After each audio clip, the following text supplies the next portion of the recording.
Another thing that we have is that we've thought about is that there's online simulators that can do all different tech subjects like electrical or carpentry or automotive, and they're simulators that you can do. Someone that just doesn't want to go in the shop, or they can't for whatever reason, safety issues, or they can do it on the simulator that will do it all for them. And it'll guide them step by step on how to do it, and if they miss a step or whatever, it doesn't let them go through to the next until they master the first step. So, yeah, that's along the lines of the simulator, you could probably look at that as an integral part of the program anyways, from the standpoint of not just because you've got somebody who suddenly made you aware of the fact, but it would probably be a good idea, let's say if Jazz teaching electrical, to have them blow something up on a simulator long before they'd actually go out in the shop and blow the thing up. Probably twofold, because it's a whole lot safer if they blow it on a TV monitor somewhere as opposed to out on the shop floor, and then of course there's no disposables taken up. And if it's part of it, then it's not so much a recognition now that, hey, that kid went in your class and you used simulating software. It's when the department head now comes to you, it's we're already using it, so that's a check mark, again, another check mark for why we are already accommodating them. When we spoke of accommodations, you should be looking at that well in advance of having to actually do it.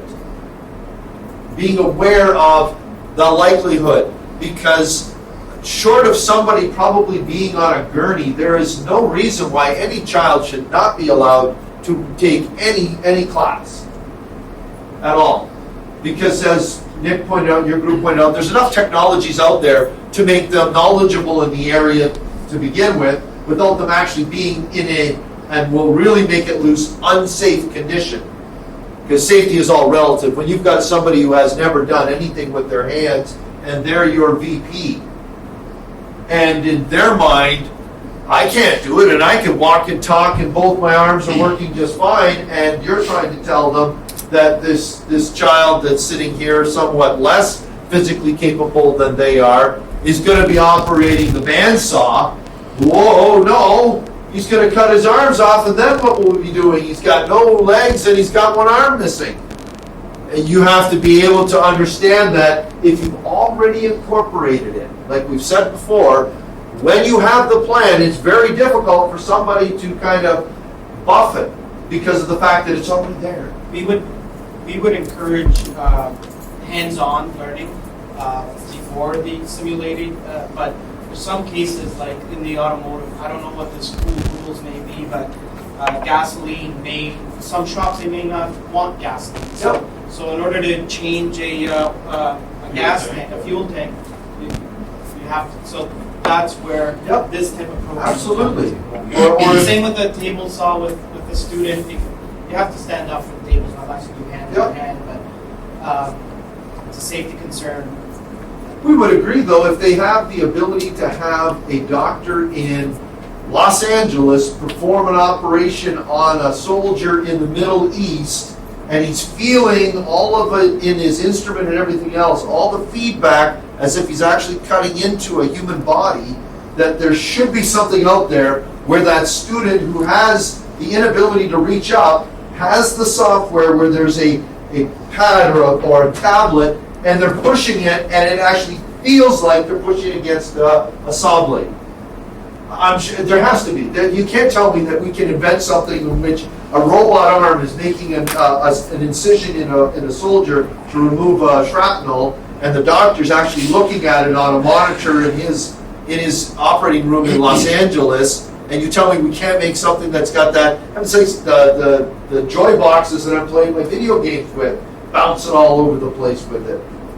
The AI that we've got, I'm sure that we can make the appropriate accommodations. That person actually, and you'll probably find the kids want to play with it more than the person that you brought it in for.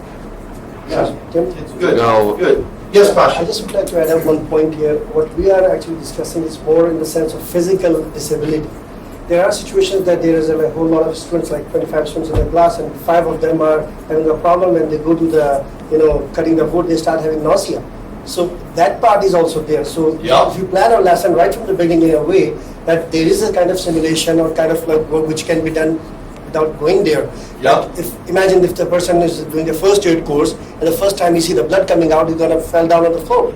So you can have some kind of videos that can give him an idea how you bandage and how you join the bone and stuff like Yeah. that. So we should not think always that the people who are lacking something physically are the disabled. We finding ourselves super fit, but we have some kind of disability inside our own. Yeah. Which is something like, in your Yeah. mind, the way your mind works, that you feel scared of something. This is also kind of disability. Yeah. Roger mentioned that back when we were doing our curriculum about the idea of somebody never having cut the bone away from a breast of chicken and suddenly starting to cut into it, and the texture, the feel, and everything else, and the nausea building up. And then all of a sudden he's got an accident on his hands, which he had never anticipated, in a, what we'll term loosely, somebody that's typical. Whereas he said, what we should do is have them feel it. Get the latex or the plastic gloves on and pass around the chicken breast and let them maul it so that we can judge the reaction that some have if they're just doing that little poke and passing it on by, they take the ruler out and just kind of slide it over to the next person, that we maybe need to be wary of the fact that wasn't really a typical reaction to the chicken breast, poking it with your ruler and passing it along.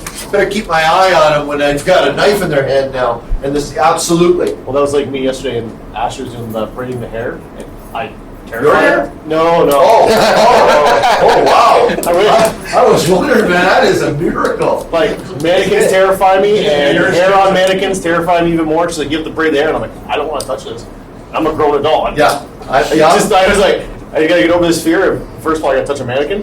And second of all, yeah, no. I was like, so turned on, like, I'm just gonna You're reliving it, you're still shuddering. Yeah, like, no. But you're right. Simple things. Yes, Tyler. At first, I thought maybe I was missing the mark on this, so I would suggest to you on this thing, because we've been really focusing on just what are we going to do in the class, and I was kind of taking this as we're trying to convince the powers that be, or the higher powers, that this is completely appropriate. This is what we should be doing. We should be setting the student up for success. They're a student just like any other student. And so my point is buy-in. I think we need to start early with the buy-in from as many people as possible that this is absolutely the right thing for this student to be doing, being in my program, having success in this. And you can start one with the other technological teachers, other teachers at the school, principals. The more that are going to buy in, that yes, this is what they, there's nothing wrong with them coming into this lab or shop or classroom and participating, just like any other student, is because they're going to have way more difficult tasks ahead of them in the future and outside of school and in the rest of their life. And there's nothing that they can overcome and achieve. They have just as much opportunity and chance as anyone else to overcome and achieve that. And by just being that positive light, maybe that's what they needed to just have that little bit of belief, a little bit of hope. And as soon as you can have other people buy into that, it all becomes easier. You get more resources, you get more help from this side of the So start early. Good. No, but right on what Tyler says, and I'm sure most of you have heard it like a gajillion times. I would have done that if somebody else would have. If I knew you were going to get involved, I would have done it, Steve. Well, then you got to be the person then. The one that drops the first quarter into the tip jar, kind of a thing, so that everybody sees it's okay. That's understandable. I can do it. You can do it. We can get it involved.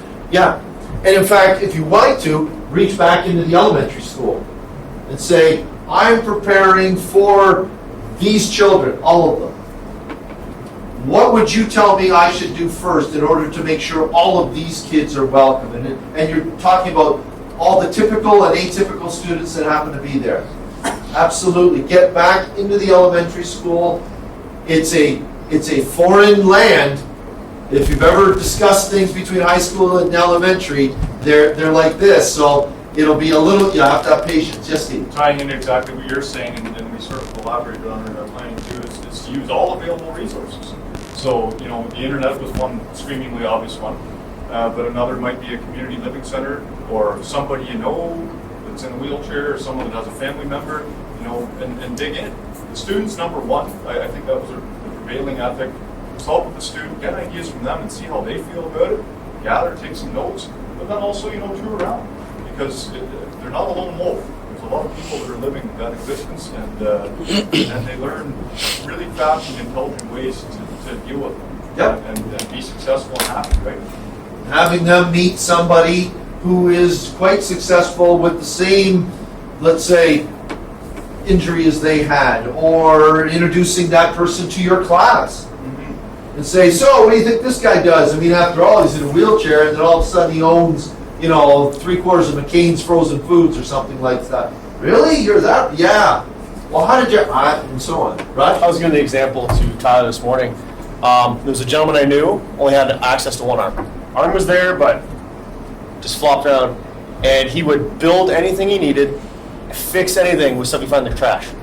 It's like, to say, well, look at him and go, why? What's he really going to be able to do? To see that man make something with a hammer and a screwdriver, and I'm like, hey, you need some help? No. How does he, I couldn't even fathom how he put his pants on.